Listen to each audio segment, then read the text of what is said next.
des démocrates et la décision de la Cour constitutionnelle pour nous laisse une ouverture. La Constitution dit que la décision de la Cour est sans recours. Nous n'avons pas de voie de recours. Mais nous craignons pour notre pays.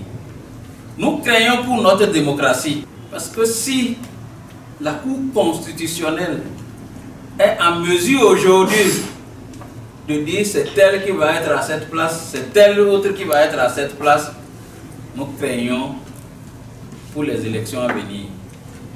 Il est vrai que nous avons été victimes déjà, où c'est la Cour qui dit qui va être député, qui ne veut pas être député. Nous craignons en 2026, la Cour nous dise qui va être président de la République, qui ne doit pas être président de la République. Et nous comptons sur le peuple souverain pour arrêter cette velléité. La Cour a dit, si jusqu'à la date 20, nous ne prenons pas, que nos collègues prennent. Ça veut dire que la Cour dit, si vous ne prenez pas, vous n'avez pas violé la Constitution. C'est ça, non? Si vous ne prenez pas, vous n'avez pas violé la Constitution. Donc, cela rejoint les autres questions. Et je réponds en disant que nous avons jusqu'à la date 20 pour dire si on prend ou si on ne prend pas. Donc, attendons le 20. Le 20 est proche. Mais comme l'a dit le camarade, nous sommes des démocrates. Nous restons démocrates. Mais attendons le 20 pour voir si on prend ou si on ne prend pas. On définit la prochaine étape ensemble.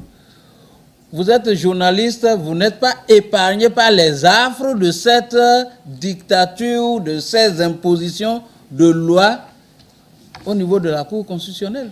On l'établit ensemble. Si vous vous mettez à l'écart, vous allez continuer de subir, nous allons continuer de subir. Le camarade l'a dit tout à l'heure, le peuple est souverain. Et à lui revient le dernier mot. Je veux vous lire un des considérants de la Cour constitutionnelle dans la décision sur la répartition des sièges dans les parlements régionaux et les institutions.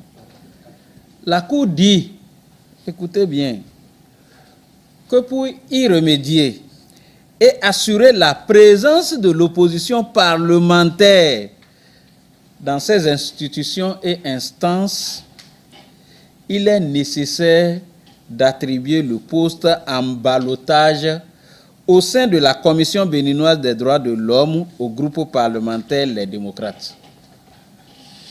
Donc, la Cour veut que l'opposition soit présente dans les instances et institutions.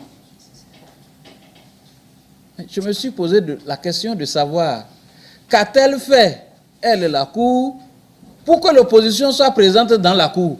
Quand les membres actuels de la Cour ont été désignés et que nous avons vu le danger en tant qu'opposition parlementaire, nous avons fait des recours.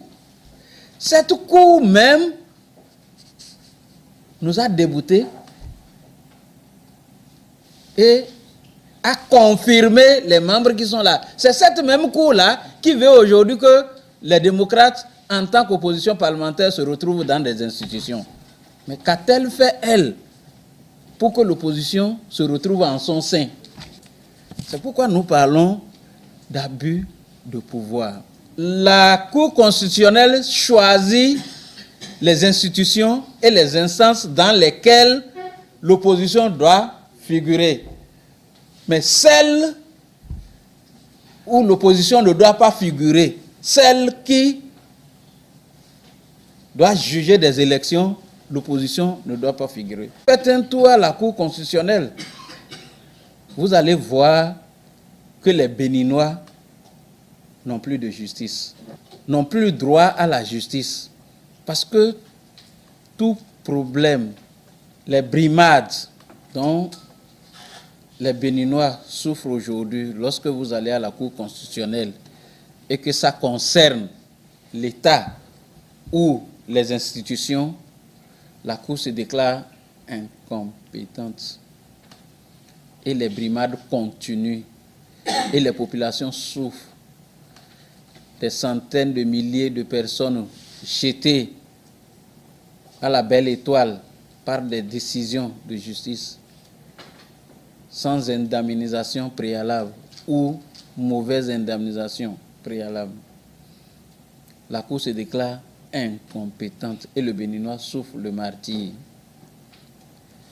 Nous n'avons plus aucune sécurité judiciaire.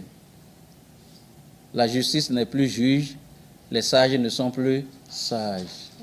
Voilà la situation dans laquelle le Bénin se retrouve aujourd'hui.